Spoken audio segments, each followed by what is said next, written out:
हेतु शासनम। देवादिदेव 1008 श्री बासपूजनाथ भगवान की, परम पूज्य आचार्य गुरुदेव श्री विद्यासागर महाराज की, मुनि श्री विमल सागर महाराज की, तीन कमलोकड़ महाराजों की।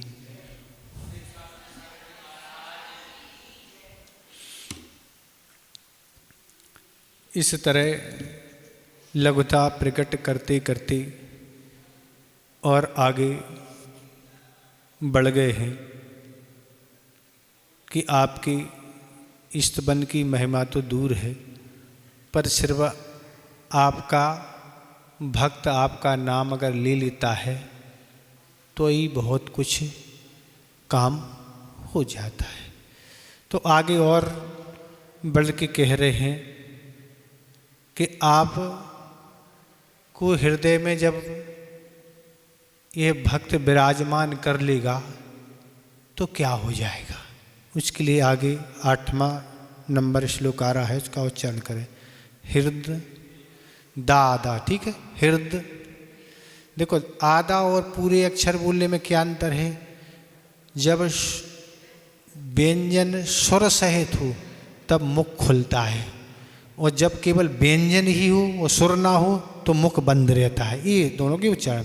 हृदय, हृदय वर्त नित, आदे ताका स्वराघात करना, नित्य वर्त नित तुई विभो शिथिली भवंती। हृदय वर्त नित तुई विभो शिथिली भवंती।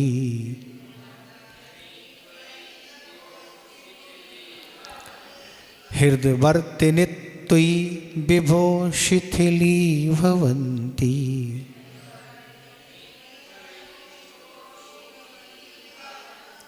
बनना नहीं, कचड़ा आ रहा कुछ ना, गाड़ी चलती है ना, तो उसमें जब कार्बोरेटर में कुछ कचड़ा आ जाता तो ऐसी ऐसी चलती, ऐसी आप लोगों की ये सुराघात नहीं बन रहा ना।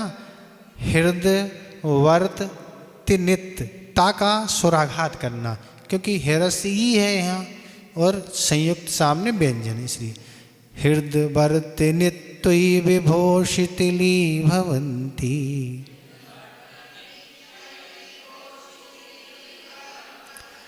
जंतो विसर्ग, जंतो क्षणेन निबिड़ा अपि कर्म बंधा। दीर्घ और विसर्ग दोनों हैं, इसलिए मुख अच्छे से खुलना चाहिए। बंधा, बंधा। शद्दो शद्यो भुजंगम, भुजंगम मया इव वध भाग। सद्दो भुजंगम मया इव मद भागे।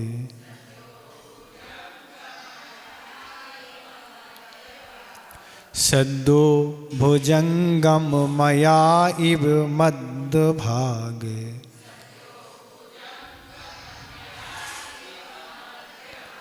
मभ्यागति, मभ्यागति वन शिखंडिनी, शिखंडिनी चंदनस्य, चंदनस्य। या का उच्चारण, या का भी चंदनस्य। मभ्यागति वन शिखंडिनी चंदनस्य।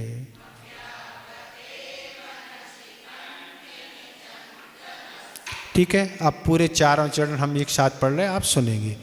हृदय वर्त नित्य विभो शिथिली भवंती। जंतो क्षणेन निबिड़ा अपि कर्म बंधा। शद्दो भुजंगम मया इव मद भागे। मभ्यागति वन शिखंडिनी चंदनस्य।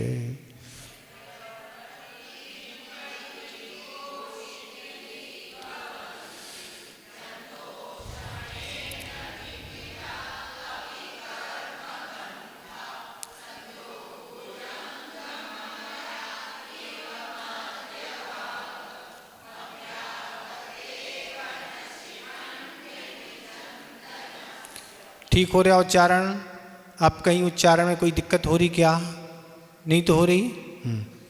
क्या कह रहे हैं? विभु माने हे स्वामिन, तोई माने आपके, हृदयवर्तिनी हृदय में मौजूद, सती माने रहते हुए, जंतु माने जीवों के, निबड़ा माने सघन भी, कर्म माने कर्म बंधा, कर्मों के बंधन, क्षण भर में, क्या कह रहे? अपि क्षणेन, कर्मों के बंधन क्षण भर में। क्या कह रहे हैं? हे स्वामिन, आपके हृदय में मौजूद रहते हुए जीवों के सघन भी कर्मों के बंधन क्षण भर में, क्या हो गए? क्षण भर में वन शिखंडिनी अभ्यागति चंदनस्य मध्य भागम सती भुजंगम मयाइव सद्या शिथिली भवंती। तो कह रहे वन माने वन मयूर के, शिखंडिनी मतलब वन मयूर के आने, अभ्यागत माने आने पर, चंदन से चंदन के वृक्ष, मध्य भागम सती मध्य भाग में, भुजंगम मया इव सर्पों के बंधन रूप कुंडलियों के समान सद्या शिथिली भवंती, शीघ्र ही ढीले पड़ जाते हैं। तो इसमें आचार्य महाराज कह रहे हैं कि हे स्वामिन, जो भक्त आपको हृदय में विराजमान कर लेता है, हृदय में भक्त आपको जैसे विराजमान करता है, अपने हृदय में धारण करता है। कैसे धारण करता है? भगवान आपकी जब भक्त पूजन करता है तो क्या करते हैं? ठोने में क्यों करते हैं? ठोना क्यों रखा जाता है? तो ठोना इसलिए रखा जाता है कि भगवान की प्रतिमा वेदी पर विराजमान है और हम वहाँ से दूर खड़े हैं, इसलिए हे भगवान आप हमारे समीप अर्थात हमारे हृदय में आ जाओ, हम आपको हृदय में विराजमान कर रहे हैं। तो इसलिए करते हैं कि आपको भक्त, आपका भक्त आपको हृदय में जैसी धारण करता है, आपकी पूजन करता है, आपकी स्तुति करता है, आपकी जाप करता है और भी नाम आगे लेता है, तो कह रहे हैं आपके मौजूद रहती है। मौजूद रहो तब आप, ऐसा नहीं है बस केवल ऊपरी ऊपरी काम चल रहा है। कहने को क्या है? महाराज हम पूजन स्तुति आदि कुछ कर रहे हैं, आवाज़ कुछ गड़बड़ हो रही क्या? आवाज़ ठीक आ रही? वहाँ देख रहे तो हमने कि कुछ गड़बड़ हो रहा हो। तो क्या कह रहे हैं कि आपको जैसे ही वो हृदय में मौजूद करता है। देखो यहाँ आचार्य महाराज स्तुति करते समय एक एक शब्द के अर्थ बता रहे हैं, वो सारी कंडीशन होने चाहिए। हम महाराज नमोकार मंत्र के बारे में तो बहुत महिमा सुनी है, भगवान की भक्ति के बारे में बहुत महिमा, सबके महिमा सुनी।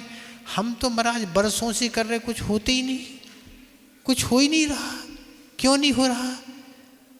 तो इसलिए नहीं हो रहा है कि जो तरीका आचार्य महाराज बता रहे हैं उस तरीका को नहीं अपनाया जा रहा, और अपन उस भक्ति मंत्र जाप पूजन आदि उसको अपन क्या बेकार ठहरा रहे। नहीं, ये तो कोई काम होते ही नहीं, हम तो बरसों हो गए। अरे आप पूजन भक्ति स्तुति मंत्र जाप कर रहे कि क्या क्या कर रहे, ये तो सोचो ना। आप मन आपका ठहर कहाँ रहा ना। इसलिए हमने आपको एक दिन बताया था कि आचार्य शुभचंद महाराज ने ज्ञानों में लिखा कि भैया इस शरीर को नहीं सुखाओ, सबसे पहले इस मन को सुखाओ। जी मन नहीं सूख रहा ना। जी मन क्या है? ये मन नियंत्रण में बिल्कुल नहीं है। बस तन यहाँ बैठा है, मन कहाँ चला गया? जहाँ आपने भेज दिया। आप भेजते हैं ना। देखो आचार्य जी कहते हैं मन को जिस विषय में रस आता है मन वहाँ जाता है। किस में आता है? जिसमें भी रस आता है उसमें जाता है वो। अगर रस यहाँ कल्याण मंदिर में आ रहा है तो यहाँ का रस लेगा, और अब दूसरा याद आ रहा है तो रस वहाँ ले रहा है। तो ऐसी ये स्थिति है। तो इसलिए इसमें कहा जा रहा है कि अच्छी सी अपने हृदय में जैसे ही वह किसको? भगवान को विराजमान कर लेता। हृदय का अर्थ बस मन में केवल भगवान के अलावा कुछ नहीं है। अब कोई अनुष्ठान वगैरह कुछ करना है तो बस जो भी 24 तीर्थंकर में जो भी भगवान हैं वह इष्ट हैं उनको विराजमान कर लिया। और विराजमान जैसे किया तो क्या क्या कह रहे हैं, जीवों की सघन, सघन माने तीव्र कर्म, सामान्य कर्मों की बात नहीं कर रहे हैं, ऐसे तीव्र कर्म निकाचित आदि कर्म होते हैं। ये सीता और अंजना क्या है, इनकी निकाचित कर्म थी, ये निकाचित कहलाते हैं। निकाचित कर्म कौन कहलाते हैं, जिस रूप में बंध होता है उस रूप में उनको भोगना पड़ता है। तो सीता ने किसी साधु आर्का आदि को लेके उन पर अपवाद लगाया था, किसी से कुछ, उसके कारण उनको निकाचित कर्म बंद हो गया था। तो इसलिए निकाचित कर्मों के बंद के कारणों से बचना चाहिए। हंसी मजाक में, उठते बैठते, कोई मनोरंजन के कारण, कोई से देश के कारण ऐसे भाव हो जाया करते हैं जिससे ऐसे निकाचित कर्म बंद हो जाते। यही अंजना की स्थिति है। अंजना का भी यही कारण था, आप पद्म पुराण में पढ़ चुके होंगे। ऐसे निकाचित कर्म बंद हो जाते, वो क्या कहलाते हैं, तीव्र सघन कर्म कहलाते हैं। वो जब तक फल अपना नहीं दे देते हैं जब तक वह नष्ट नहीं होते हैं। इसलिए कहने का अर्थ ये है कि ऐसे सारे कारणों संयोगों से बचना चाहिए। अभी महाराज जी शाम को एक दिन कह रहे थे, कल परसों, कि कल एक रस का त्याग करना। हमें पता था कौन से रस का त्याग करना ना। हम यही सोचते हैं कि 6-7 दिन की रसियाँ होती हैं, पर निंदा रस की कौन दिन रसी होती है, अभी तक तो पढ़ने नहीं मिला ना हमें। मिला आपको, मिला कहीं कोई ग्रंथ में? तो सब रसी का महाराज आज हमारा नमक का त्याग है। हम कहते सब भोजन करते हुए भी सबसे पहले तो निंदा रस का त्याग करना चाहिए। बाकी सब खाओ, कोई नहीं, तुम तो छठ व्यंजन खाओ, पर सबसे बड़ा बाबा तो निंदा रस है। क्यों? निंदा का बंध दूसरे गुणस्थान से आगे नहीं होता। और दूसरे गुणस्थान में बंध अर्थ सम्यक दर्शन छूट गया। और दूसरे गुणस्थान में जाने का अर्थ वह पहले गुणस्थान में नियम से जाते ही है, क्योंकि दूसरे गुणस्थान से विकास होते ही नहीं। अब पहले में चला गया, चारों गतियों का बंध हो सकता है। अब चारों गतियों का बंद होना है तो नरक आयु भी खुली, देव भी, तिरेंच, मनुष्य सब खुली। अब नरक आयु का बंद हो गया, क्या करोगे आप? कर कुछ नहीं सकते। जब राजा सेणक तीर्थंकर विकृति के बंद करने वाले नहीं कर सके तो हम आप क्या कर पाएंगे? कुछ नहीं कर पाए। तो कहने का अर्थ है कि सब रसों का बाबा कौन है? भूखा बल्ली रह सकता है व्यक्ति, बल्कि निंदा के बगैर नहीं रह सकता। आचार्य महाराज जी एक बार कहा था, पहाड़ों पर बैठ के जो कर्मों की नजरा नहीं होती है, पहाड़ों पर बैठ के जो अगर किसी की हम निंदा नहीं सुनेंगे उससे होती है। किससे होती है? हम किसकी निंदा हम नहीं सुनेंगे। पर महाराज वो तो जीरा मन और अचार और पापड़ का बाबा है ना, वो नहीं मिले हम तो ऐसे ही डाल देंगे। पर अगर वो नहीं मिलती खुराक तो ऐसा लगता आज कुछ क्या है, आज कुछ क्या बोलते फेवरेट छूट गया ना, आज कुछ भोजन हुए ही नहीं ना। हमसे कहते लोग महाराज बिना चावल के तो महाराज ऐसा लगते ही नहीं आज कुछ किया है। अपन को भैया कोई ऐसा है ही नहीं, जो भी मिले आगे पीछे तो आपकी व्यवस्थाएं अलग हैं, तो आपकी सारी सुविधा हैं। तो ये कह रहे थे कि इस रस का त्याग करो, ये निंदा रस है। इस निंदा रस के बारे में सोचो, हम कहाँ कहाँ किसकी बुराइयाँ कर बैठते हैं और जिससे लाभ कुछ होता नहीं। इसलिए बात आई कि सघन कर्म मतलब तीव्र कर्म, ऐसे कर्म बंद हो जाते। आचार्य गुणभद्र महाराज ने आत्मा शासन में एक श्लोक 249 नंबर का दिया है, वो ये निंदा के परिप्रेक्ष्य में दिया है कि जो बड़े बड़े तपों को तपने से जो कर्मों की निजरा होती है वो निंदा करने से पुनः फिर बंद हो जाता है। ये लिखा उन्होंने, क्या है? बड़े बड़े तपों, अब बड़े बड़े तप यहाँ तपे जाते। आज क्या कोई तप सकता? ना पहाड़ पे बैठ सकते, ना खुले मैदान में बैठ सकते, ना वृक्ष के नीचे। बड़े बड़े तप आज होते ही नहीं ना, बड़े तप कहलाते। तो बड़े बड़े तपों से जो साधु कर्मों की निजरा करते हैं, पर निंदा रूपी भोजन करने से वह पुनः बंद कर लेती है। ये आचार्य गुणभराज महाराज ने आत्मानुशासन में लिखा। तो इन चीज़ें यही स्वाध्याय है और कुछ नहीं है। अपन को लगता है महाराज हम तो छठखंडा में पढ़ लें, जय धवला पढ़ लें, महाबंध पढ़ लें, कर्म कांड पढ़ लें, और क्या है लब्धि सार बड़े बड़े ग्रंथ पढ़ लेंगे, हम महाराज विद्वान बन जाएंगे। पर आचार्य कहते कर्मों का आश्रय किन कारणों से होता है, अगर ये तुमने समझ लिया, उन पर लगाम लगा दी, तो आप सबसे बड़े विद्वान हो गए बस। क्योंकि आपने कर्मों का आश्रय रोक दिया। तो कर्मों के आश्रय से क्या है, ये तीव्र कर्म जब उदय में आते हैं तो आदमी कैसा होता है, आकुल व्याकुल हो जाता, और उसको कुछ भी कर बैठता, वो किसी भी निमित्त पर टूट बैठता। तो इसमें ये कहने का अर्थ है कि हे स्वामिन, आपके हृदय में मौजूद रहते हुए, आप जब तक जैसे ही हृदय में विराजमान होते हैं, तो जीवों की सघन का मतलब तीव्र कर्म, तीव्र आपत्ति, जैसे हमने आपको बताया सीता का है, अंजना का भी है, और सारे भी हैं जिनकी तीव्र कर्म होते हैं।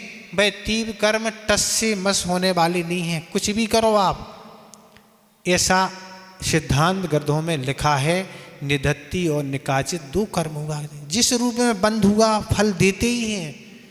पर धवला में एक जगह छठी पुस्तक में ये भी लिखा है कि भगवान की दर्शन करने से क्या होता है, भगवान के दर्शन करने से जिस तरह से कोई पहाड़ है, वो पहाड़ पर अगर वज्र गिरता है तो वह पहाड़ चकनाचूर हो जाता है, कैसा पूरा बिखर जाता है। इसी तरह भगवान के दर्शन करने से वह निधत्ति और निकाचित कर्म कैसे हो जाते हैं, उस पहाड़ की तरह चकनाचूर हो जाते। दर्शन हो तो ना, पहले दर्शन हो का रहे ना, अगर फोटो नहीं ली तो दर्शन कहाँ हो पा रहे ना, फोटो खिंच गई बस दर्शन हो गए ना। हर काम में बिना, आचार्य महाराज कहते धर्म तो बिना प्रदर्शन के हुआ करता है। अगर धर्म में प्रदर्शन हो रहा है तो तुमने अभी धर्म का स्वरूप समझा नहीं। कोई खींच रहा, कोई कुछ कर रहा, करने दो, लेकिन हमें ही खुश इसी में लगे हैं ना। तो इन चीज़ों से क्या होता है, इस प्रसिद्धि और ख्याति से क्या होती है, हम जिस धर्म अनुष्ठान को कर रहे हैं उसमें हमारे पुण्य की कटौती होती है। सीधी बात ये है, सीधा आप लगा लो। आप अगर किसी भी कोई भी काम कर रहे धर्म का, और आप प्रसिद्धि अपनी चाह रहे हैं, वाह चाह रहे हैं, तो उससे हमारे उतने पुण्य की कटौती हो रही, पुण्य बढ़ नहीं रहा है, पुण्य कम हो रहा, क्योंकि हम उसी लिए कर रहे हैं ना। तो इसमें एक कहने वाले ये हैं कि इस तरह से क्या कह रहे हैं, सघन कर्म भी क्षण भर में, क्या कह रहे हैं, क्षण भर में कर्मों को जाने में देर नहीं लगती है।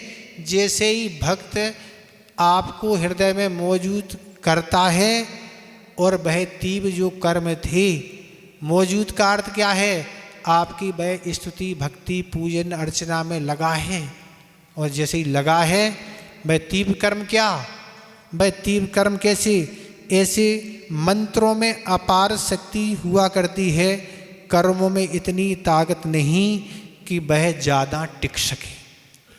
मंत्रों की जैसे ही जाप करना शुरू करते हैं तो क्या होता है, सब समाप्त। आचार्य महाराज सुनाते थे कि किसी को सर्प ने डस लिया और वह मूर्छित हो गया। तो मूर्छित हो गया तो जैसे सर्प का विष उतारने वाले कुछ गुनिया आदि होते हैं, उनको लेके आए कि इसको विष चढ़ गया, या वहाँ लेके गए भैया इसको विष है। तो ऐसे उन गुनियों में मंत्र शक्ति हुआ करती है, वो मंत्रों के द्वारा उस सर्प को वापस बुलाती है, और बुला के जो उसको जहर चढ़ गया था उसके काटने से वही सर्प उसको चूसता है, किसको, जहर को, और उसका जहर उतरता है। ऐसी मंत्रों में अपार सक्रिया होती हैं। अपन नमोकार मंत्र को बहुत साधारण मंत्र मानते हैं, क्योंकि अपना क्या है, मिला ही है महाराज जी, परंपरा से मिला है, पर उसकी भी अपार शक्ति है, सामान्य मंत्र नहीं है। अपना तो बड़ा उस पर सिद्धांत है, अभी नहीं, हमारा तो घर से बहुत सिद्धांत है। हम एक बार घर में थे और एक बार कहीं ट्रेन से बाहर जा रहे थे। 4 बजे सुबह उठ के ट्रेन से बाहर गए, हमें कहीं जाना था और हम सो गए ऊपर की बर्थ पर जैसी हमारी नींद खुली, जहाँ मैं ट्रेन से प्लेटफार्म पर उतरना था वह प्लेटफार्म ट्रेन छोड़ चुकी। हम जैसे नीचे उतरे, जूते पहने थे, हमने जूते उतार के हमने एक सिर्फ का ईश्वर किया। हमने पूछा क्यों भैया, ट्रेन स्टेशन छोड़ चुकी है, लगभग 7-8 किलोमीटर आगे निकल गई। मैंने सोचा अब तो सब गड़बड़ हो गया, वापस सो नहीं पाएंगे। फिर हमने जूते उतार के सिर्फ एक का ईश्वर किया, 1 या 2 किलोमीटर ट्रेन जाके फिर वहाँ खड़ी हो गई। हम वहाँ से उतरे, ऑटो पकड़ा, अपने स्थान पर जहाँ जाना था वहाँ हम वापस पहुँच गए। एक बार की घटना, हम स्कूटर से कहीं जा रहे थे और हम एक ट्रक और ऑटो आदि के बीच में, दोनों के बीच में आ गए। हमें बिल्कुल लगा कि अब हमारा अंत जीवन है, बिल्कुल सिर चला जाएगा, बिल्कुल बीच सिटी में हम फंसे हुए हैं। और दोनों की, हमने इतना ही बोला नमो अरिहंताड़ा। हम कब निकल गए बाहर मुझे नहीं पता, और कोई भी हमें दिक्कत नहीं हुई। तो हमें तो उस मनवोकार मंत्र पर अपार सिद्धांत है, हम तो उस पर अपार शक्ति मानते हैं। इसलिए कह रहे हैं कि ऐसे आपको जैसे मौजूद करते हैं तो वह क्या हो जाते, कर्म प्रभावहीन हो जाते हैं। जिस तरह से ये अग्नि की चिनकारी काम करती है, बड़े बड़े वन होते हैं पर एक अग्नि की चिरगारी से सारे के सारे वह वन समाप्त हो जाते हैं। इस तरह से कह रहे, आपको मौजूद रहते हुए जीवों के सघन कर्म भी क्षण मात्र में, कैसे क्षण मात्र में, क्या, अब इसी बात को क्या कह रहे हैं, दृष्टांत के द्वारा इस विषय को और स्पष्ट क्या कह रहे हैं। वन शिखंडिनी अभ्यागति चंदनस्य मध्य भागम सती भुजंगम मयाइव सद्या शिथिली भवंती। तो कह रहे हैं वन मयूर के आने पर चंदन के वृक्ष के मध्य भाग में सर्पों के बंधन रूप कुंडलियों के समान शीक ढीले पड़ जाते हैं।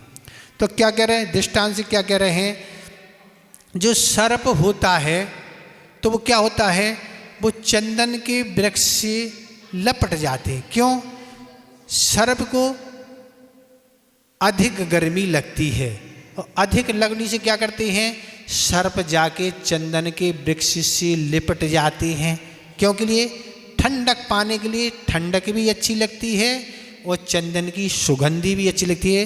तो जाके वह लिपट जाते हैं तो ठंडक का भी अनुभव करते हैं और सुगंधी का, और अच्छे से आनंद लेते हैं।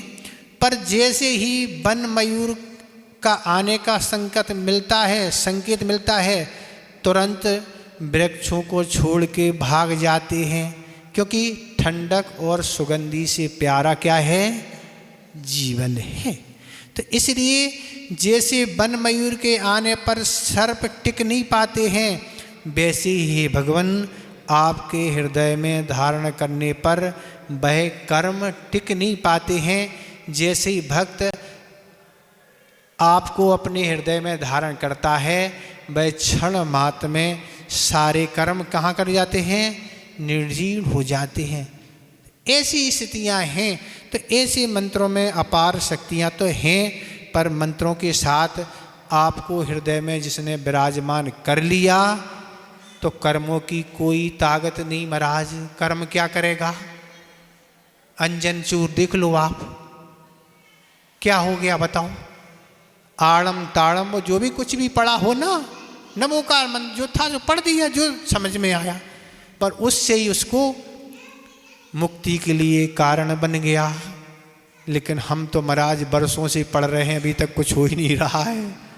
क्यों नहीं हो रहा महाराज, आप कुछ कर कहाँ रहे ना, मंत्र पढ़ रहे कि और कुछ पढ़ रहे, क्या पढ़ रहे हैं, पता नहीं क्या पढ़ते रहते हैं। मंत्र पढ़ रहे हैं पर मन लगा के नहीं पढ़ रहे, आस्था सिद्धांत नहीं पढ़ रहे।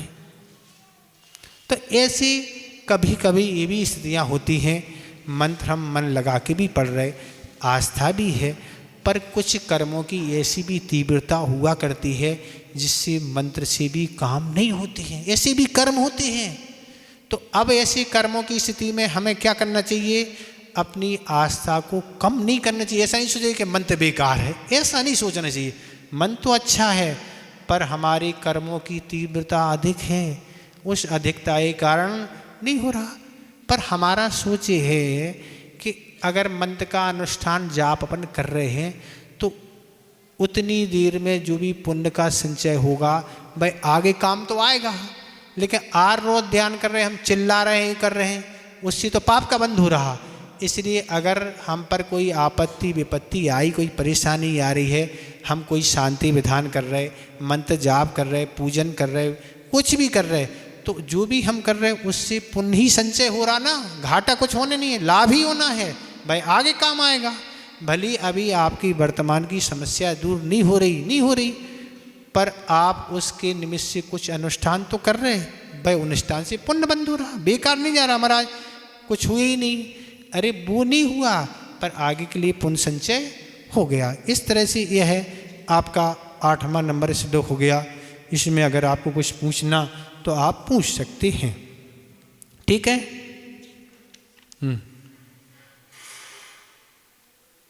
जिस तरह से एक विषापहार स्तोत्र का कथानक आपको ज्ञात है, फिर भी आप जिन लोगों को ज्ञात ना हो सुन लें, संक्षेप में सुना देते हैं। धनंजय कवि हुए जो सुनने से लगते हैं कि आचार्य मांगतुंग महाराज के शिष्य हुए हैं और वह उनकी बुद्धि बहुत तेजी थी। बड़े बड़े ग्रंथ उनके द्वारा पढ़े गए, बनाए गए और बहुत बड़े कवि जिनके द्वारा नाममाला लिखी गई। संस्कृत जो सीखना चाहते हैं उसके पहले नाममाला सीख जाए। नाममाला का अर्थ क्या कहलाता है? पर्यायवाची नाम। एक एक शब्द के कई शब्द आपको पर्यायवाची में मिल जाए, नाममाला है। उन्हीं के द्वारा विषापहार स्तोत्र की रचना की गई। वह तो प्रतिदिन पूजन करने जाते थे और वह पूजन करने गए हुए थे और पूजन करने जैसी मंदिर में पहुँचे और यहाँ एक अशाता कर्म की युग से घटना घट गई कि उनके बालक को सर्प ने डस लिया और वह मूर्छित हो गया। अब पत्नी क्या करे? पत्नी ने समाचार भेजा उनके पास, ऐसी ऐसी घटना हो गई, पर वह तो पूजन में अपने लगे हुए हैं। पुनः भेजा, फिर भी कोई समाचार कुछ नहीं। 1-2 बार भेजने के बाद भी कोई समाचार भी नहीं आ रहा है, वो कुछ नहीं हो रहा। अब स्त्रियां हैं, अपनी मर्यादा में रहती हैं, बाहर आकर कहीं जा नहीं सकती, और वह उस बालक को उठाया और लेके जाके वही मंदिर में क्या कर दिया? रख दिया। ये है तुम्हारा बालक और तुम्हें अभी पूजन की पड़ी है और जी मूर्छित पड़ा है, और एक ही संतान है, अगर मर गया तो बेकार हो गया, ये उसको कह रही थी। और पंडित जी की जैसी पूजन पूर्ण हुई और उनने यही कहा, हे भगवान, अगर कुछ अतिशय नहीं हो पाया, उसका मरण हो गया, तो लोग यही कहेंगे कि धर्मात्मा धर्म जो करते हैं यही होता है। क्या होता है? संतान ही नहीं बचती है। और उन्होंने उसी समय आदिनाथ भगवान को लेके विषापहार स्तोत्र की रचना की। 1 से 13 श्लोक तक वह रचना करते रहे। 14वें श्लोक में उन्होंने पढ़ा, विषापहारम मणिमौषधानी। हे भगवान, विषाप को अपहरण करने वाले जो भी कुछ विषापहारम, मणि, औषध आदि जो कुछ है, ये सब आपके पर्यायवाची नाम हैं। संसार में, दुनिया में लोग विष को दूर करने के लिए अनेक जगह जाते हैं, उपचार करते हैं, वो सब आपके ही नाम हैं।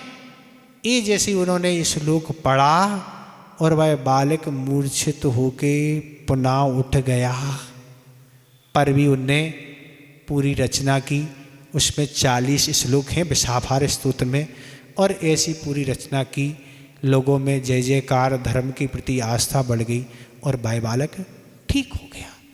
तो ये सत्य घटनाएं हैं, ये कोई नाटक और कोई चुटकुले नहीं हैं, कोई कहीं से आए हों। तो धर्म के प्रति आस्था थी, मन की आस्था थी, काम हो गया। और मूल तो साता कर्म हो। देखो, साता कर्म का उदय हो तब काम बनता है। अगर मूल में हमारे साता कर्म का उदय नहीं है तो कोई कितनी मदद करे पर वो नहीं हो पाएगा। मूल में अगर हमारा आसाता कर्म का उदय नहीं है, कोई हमारा कितना ही कुछ बिगाड़े वो नहीं बिगाड़ सकता। मूल असाता कर्म का होगा तो बिगाड़ने वाला बिगाड़ेगा, और असाता कर्म का नहीं है, वो कितने ही कुछ करने हजारों भी मिल जाएंगे तो कोई मिटा नहीं सकती, क्योंकि मूल में शाता और अशाता कर्म है। तो इस तरह से यह दृष्टांत हो गया। ठीक हो गया। आगे देखें 9 नंबर। मुच्यंत मुच्यंत इव मनुजाह। विसर्ग और दीर्घ क्या है? दीर्घ और विसर्ग दोनों अच्छे से पढ़ें। मनुजाह सहसा जिनेन्द्र। मुच्यंत एव मनुजाह सहसा जिनेन्द्र।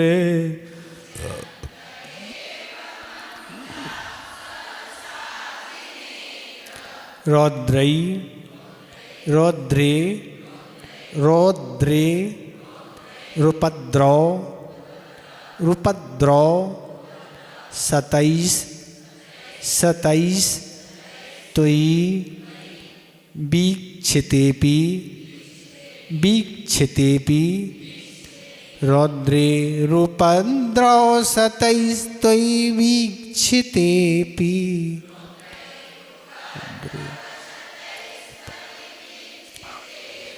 ऐ की मात्रा नहीं होगी, एक ही मात्रा होगी। एक ही मात्रा है।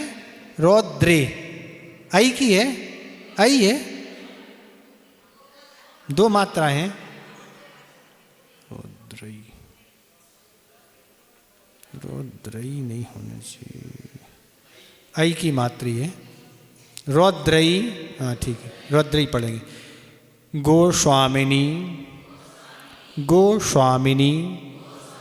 इसमें भी सुराघात कर लें सा का तो अच्छा रहेगा। गोस्वामिनिस गोस्वामिनिस। स्फुरत स्फुरित स्फुरित। तेजसी तेजसी। दिष्ट मात्रे दिष्ट मात्रे। गोस्वामिनिस स्फुरित तेजसी दिष्ट मात्रे।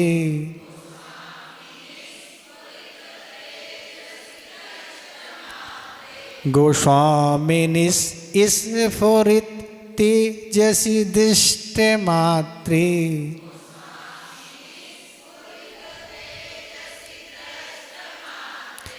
चौरई चौरई। रिवाशु रिवाशु। पशवाह विसर्ग पशवाह। प्रपलाय प्रपलाय प्रपलाय। मानई विसर्ग मानई। चौरई रिवासु पशवाह प्रपलाय मानई।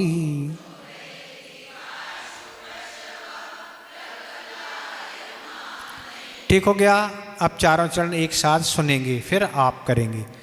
मुच्यंत एव मनुजाः सहसा जिनेन्द्र। रौद्रई रुपद्रव 27 त्वयि वीक्षितेपि। गोस्वामिनिस स्फुरित तेजसी दिष्ट मात्रे। चौरई रिवासु पशवः प्रपलाय मानई।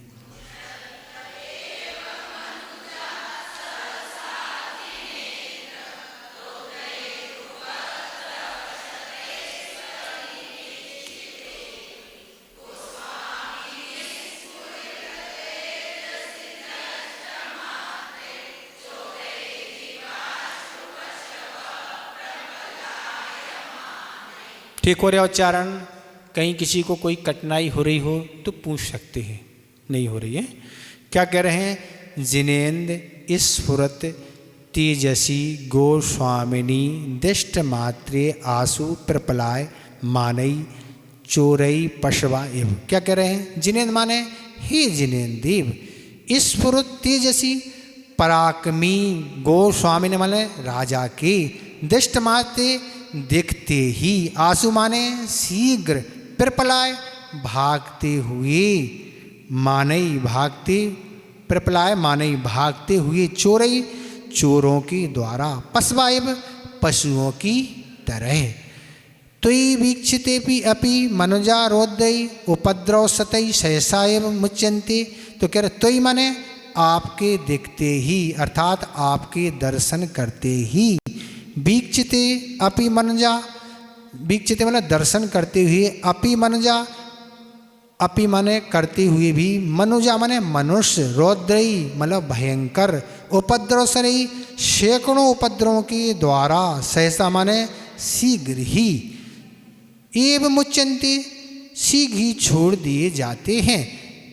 तो क्या कह रहे हैं इसमें, उदाहरण पहले दे रहे हैं, क्या कह रहे हैं, हे जिनेन्द्र देव, क्या कह रहे हैं, हे जिनेन्द्र देव पराक्रमी राजा के दिखते हुए भागते चोरों, क्या कह रहे हैं, जैसे कोई चोरों का समूह है और गायों को लेके क्या कर रहा है, भाग रहा है, लेके जा रहा है। चोर लोग हैं और गायों का समूह देख के वह गायों को लेके जा रहे हैं।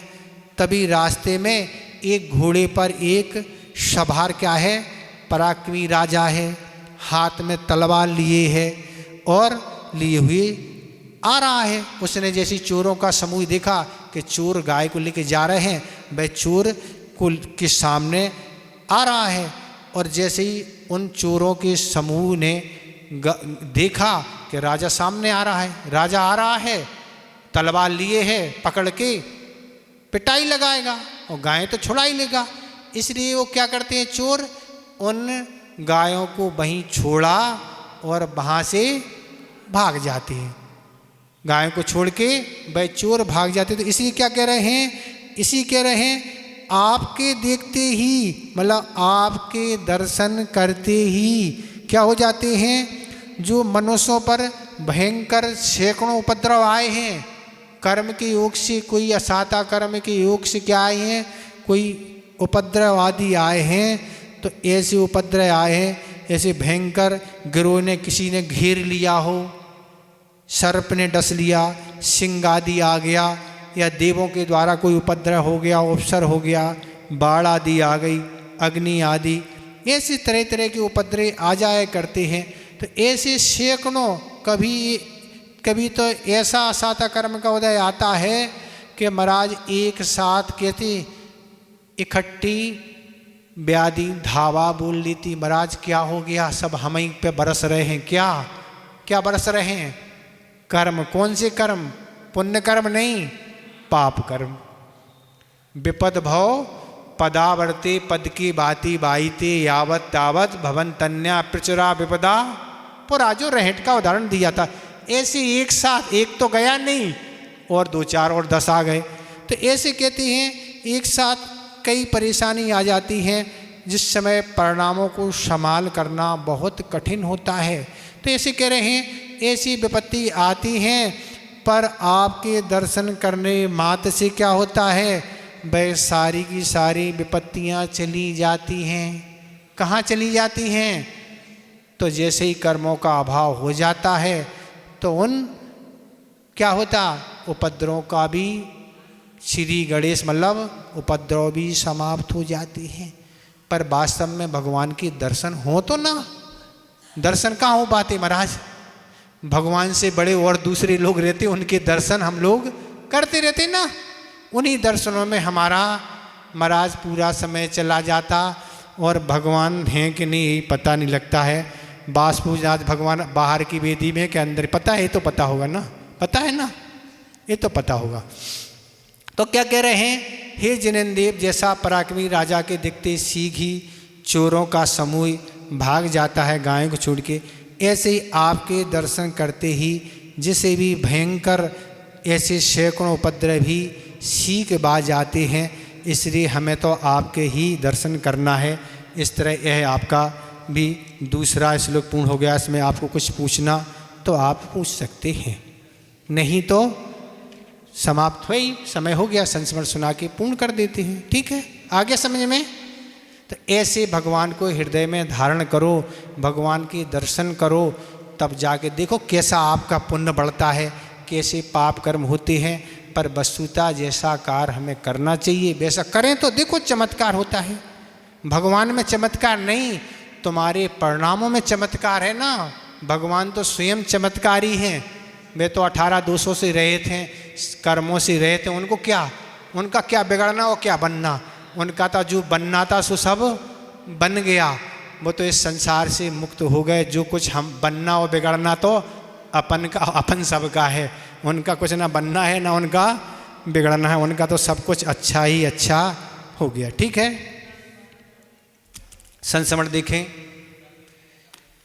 कि आचार्य महाराज 1987 में ललितपुर में विराजमान थे। गर्मी में ग्रीष्मकाल की वाचना चल रही थी और एक एलक महाराज थे, उनको सुबह से सिर में दर्द चालू हो गया और सिर में इतनी तीव्र दर्द था कि काफ़ी उपचार करने के बाद ही वह दर्द ठीक नहीं हो रहा था।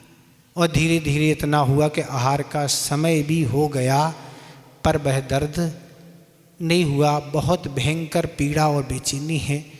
तब आचार्य महाराज के पास यही समाचार भेजा कि आचार्य महाराज अभी आहार में उठने की स्थिति नहीं है, आहार में हम बाद में देखेंगे। आचार्य महाराज ने कुछ नहीं कहा और जब सभी का आहार संपन्न हो गया, ईरापद भक्ति हो गई और सामयिक पूर्ण होने के बाद कुछ दर्द में कमी आई, तब वह आचार्य महाराज के पास पहुँचे और आचार्य महाराज को नमोस्तु करके बोले, अब कुछ कमी लग रही है। आचार्य मुझे कैसा लग रहा है? आचार्य महाराज अभी दर्द तो है सिर में पर कुछ कम है। तो आचार्य महाराज ने यही कहा, कोई बात नहीं, जैसा है सो ठीक है, अब तो तुम्हें क्या करना है, आहार को उठना है।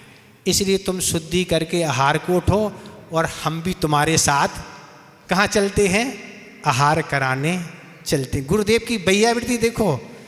और उन्होंने शुद्धि की तो आधा दर्द तो उसी समय दूर होगा जब आचार्य महाराज कहते हम चलते हैं साथ में, तो आधा तो गायब उसी समय हो जाता ना।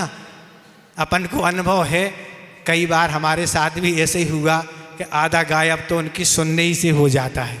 तो ये उनने शुद्धि करके वह उठे और पीछे पीछे आचार्य महाराज भी चले गए। आचार्य महाराज चौके में नहीं जाते हैं और आचार्य महाराज बाहर खड़े रहे और वो आहार बैठ के करना था, ये लगते तो करते रहे, पर ज़्यादा कुछ ऐसी तकलीफ नहीं हुई। और आचार्य महाराज देखते रहे, जिसके उनका साहस बना रहे, आहार संपन्न हो जाए, जो भी औषधि वगैरह देना है वह दे दें। और अच्छे से आहार संपन्न हो गया और आचार्य महाराज वापस आ गए और उनका सिर दर्द ठीक हो गया।